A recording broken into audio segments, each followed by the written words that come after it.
There were clear blue skies over New Orleans today as it showed why they call it the Big Easy. A decade ago, the skies were anything but clear and life was far from easy as Hurricane Katrina began to tear the city apart. President Obama today toured the suburbs that are still struggling to recover from a storm that caused $100 billion damage and killed 1,800. We got there like 24 hours before the hurricane hit. He just said that it'll blow over in the next couple of days and everything will be good and you'll be able to get some more trips in. Until then, Aussie tourists Tim and Joanna Miller and Gary and Cynthia Jones were strangers riding out Katrina in the same hotel.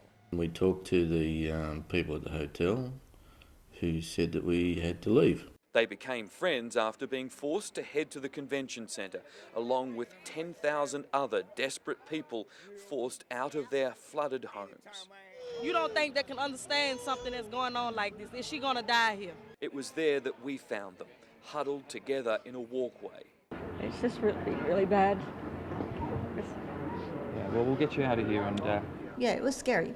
Something that we've never ever experienced. There was a body brought down and put beside the dumpster.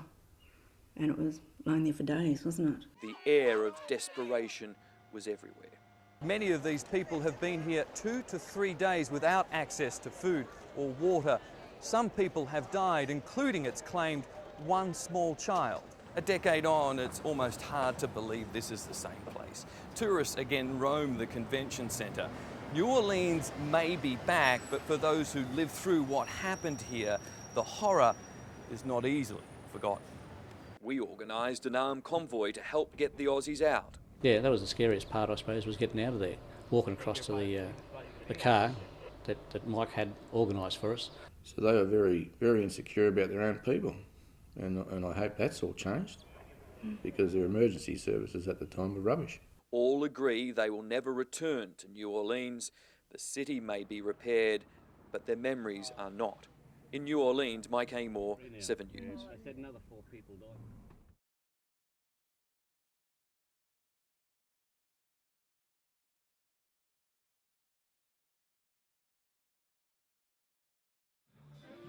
Just as thousands do every night on Bourbon Street, Aussie tourist Ashley McDonald arrived in New Orleans on a hot August night in 2005, ready to have some fun.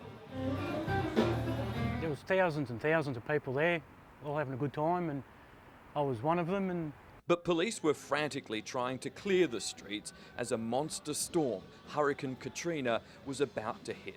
Ashley admits he'd been drinking, but insists he wasn't too drunk. The police officer asked me to show some ID and asked if I could clear the street, and sort of never got a chance to clear the street. So he just threw you in the back of the car and off to jail? In the back of the cop car, then out to the parish prison, the Orleans Parish Prison, I found out, and was thrown in there with mainstream criminals. It was in this prison where Ashley and the other inmates were watching on TV as Katrina slammed into New Orleans.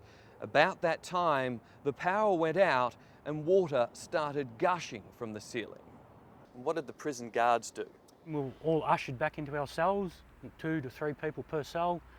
The doors were slammed locked, and we never seen the guards for days after that. It was going to get worse, a lot worse. As the levees broke and New Orleans began to flood, so did the prison. Prison flooded up to probably waist height, roughly, a bit higher in some places, but where I was about waist height. And we had no way of getting out because the doors or the cells were locked and no guards to let us out. They remained there for 6 days. It was only when hundreds of other prisoners managed to escape and began rioting and jumping from the rooftops that the guards returned. It's got us up to about shoulder height sort of water. And to get out to the parking garage where they were launching little rubber dinghies to take you up the street, we just had to dive under the doorways and the corridors and that to get out to the garage. Ashley was left sitting with hundreds of other prisoners on a flooded freeway before being taken to a second prison where he shared a cell with a prisoner on death row and was robbed. 4 or 5 blokes came out, one had a screwdriver, put it to my ribs and said he needed a dry shirt, so I gave him his shirt. It was better than getting stabbed with a screwdriver. This prison was even more frightening than the first. I've seen one person get stabbed with a screwdriver trying to get some water.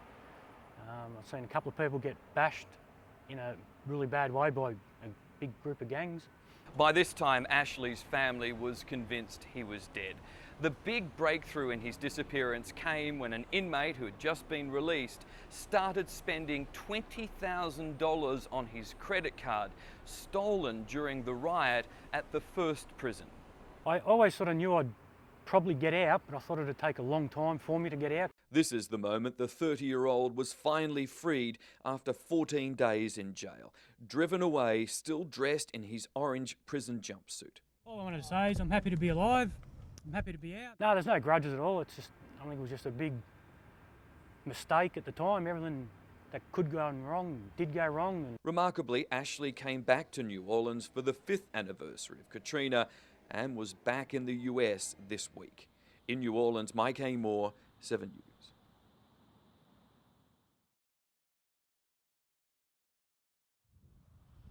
Not far from New Orleans' bustling tourism is the lower Ninth Ward, where the scars of Katrina have not healed even a decade later. Where it was houses, now trees have grown up in the last 10 years. What looks like a semi-rural suburb with lots of empty spaces was heavily populated. This is similar to how it once looked. This is where the levee broke here in the Ninth Ward. It's 3 times its original size. Behind here is the canal connected to the Mississippi River. Water gushed through here at 300 kilometers an hour, obliterating any homes in its path. We had over 300 to 400 people who died in this area alone. Local pastor Reverend Charles Duplessis lost his home and church. We got to the corner there, we looked and we saw the house, and it took our breath away. Hollywood actor Brad Pitt has helped rebuild more than 100 homes. But so much is still missing. This was originally a home for 2 families, and looking at this complete devastation, it's easy to understand why only 1/3 of the population has returned to the Ninth Ward after Katrina. They are saying there were over 3,500 homes here, over at least 19,000 people, but I know it was higher because I lived here. We had over 100 churches on this side of the Industrial Canal. Now we're down to 25. We had 6 schools. We're down to 1 that's fully operational. Ronald Lewis had to rebuild his museum dedicated to the Ninth Ward's deep connection with music. I use the term, we was on a respirator. Now we off the respirator, now we're learning how to walk. It's a process of moving forward. Traditionally, this was just a blue-collar, working-class neighborhood. Derek Wood takes tourists on bike tours.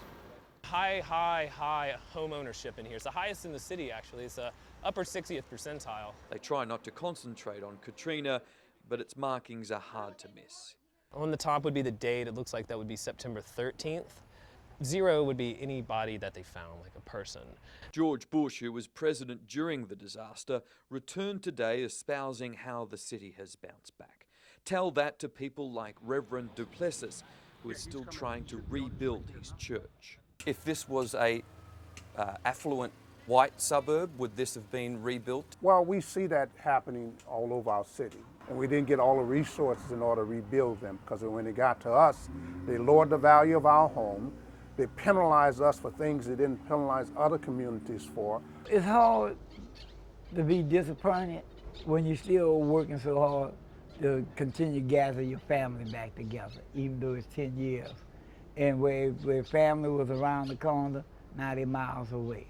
The people who were largely abandoned in the aftermath of Katrina still feel forgotten today.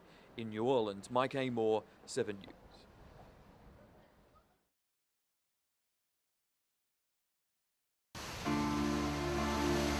Well, we're in the lobby here of our hotel. We're completely underwater. So we'll ask Americans to open their hearts and their wallets to help those in need.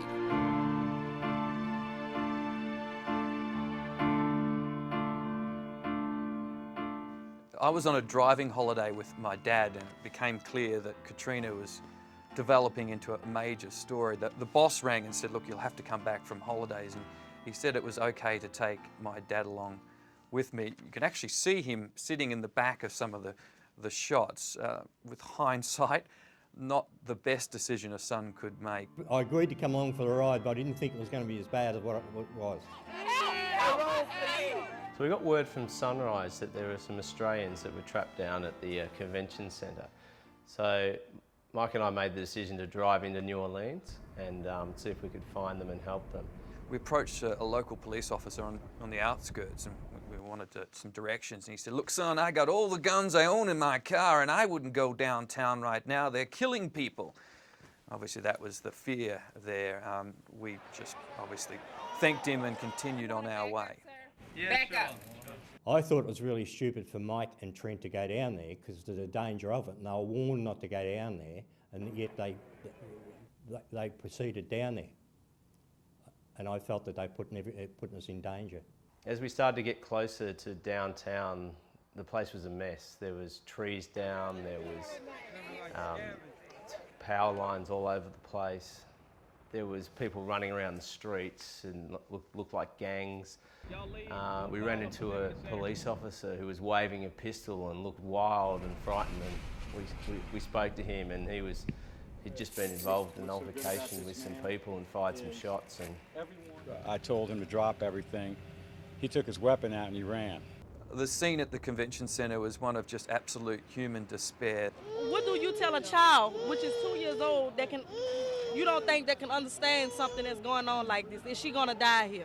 I'll never forget their faces. These are people that had been abandoned by their countrymen, the elderly, people who were very sick, some perhaps dying. There were children there. We saw at least 2 bodies, one in a wheelchair near a large garbage dumpster. We had just been informed that a child has passed back there. We went up an escalator and found the Australians, and they were in with a group of people, and they were initially excited to see us, but then also extremely frightened of what might happen if we helped them. It's a battle zone. There's shootings, there's dead bodies in the street. There's no power, there's no water. We've set up portable loos. We've got 3 dead bodies, 5 dead bodies down there. It was getting dark there then, and we, to be honest, didn't have anywhere that we were going to stay that night. So we made the decision that it was probably safer that they spent one more night there, and we would come back and get them in the morning. We've been warned not to leave this area, which is heavily guarded, and we were told to be off the streets well before nightfall. In the middle of the night, there was this huge explosion when a chemical plant exploded across the other side of the harbour. Now, at that point, all the security, all the police took off and were heading out of the city because, they wanted to get out of there. But we'd promised the Australians we'd come back, so we had to stay. I thought the whole place was going to blow up. I thought we were finished. The vehicle rocked. Well, that next morning we went back to the convention centre. We had an off-duty police officer. He had a weapon, and he actually gave me a weapon to put in the back pocket of the seat. It's just really, really bad. Yeah, well, we'll get you out of here. I think they were pretty relieved to see us again. There were tears, there was excitement. There was some cheering from other people that we were there to help. Walking out with nothing is very hard to do. Our life for the last 5 weeks is in our 2 suitcases. We're walking out with just a pair of knickers. The couples were very concerned about leaving that walkway, and I never forget that. It was only a short distance to the car, but you could see how concerned they were about making that short walk from where they'd been staying to our car past thousands of people at the convention centre. The reactions of the Aussies getting rescued was unbelievable. They were so happy to get out of there and safe after what they'd seen and been through. Feel good to be out of there? I'm sure they'll be okay. Fantastic. And we heard of another couple, a couple from Perth, who were staying at the front of their hotel. They basically been pushed out the front door. I haven't heard anything from the Australian government, and certainly no cooperation. As we're trying to get them into the car, these 2 police officers came across and grabbed Trent and I by the scruff of our necks and started jumper punching us. And a police officer came up and started roughing up Mike, and I thought, he's going to shoot Mike. They were angry that we were taking 2 foreign tourists out of the city but leaving others, and they were fearful that they would bear the brunt of their anger. It's still sort of shocks me what went on there and what happened. It sort of changed my view of America.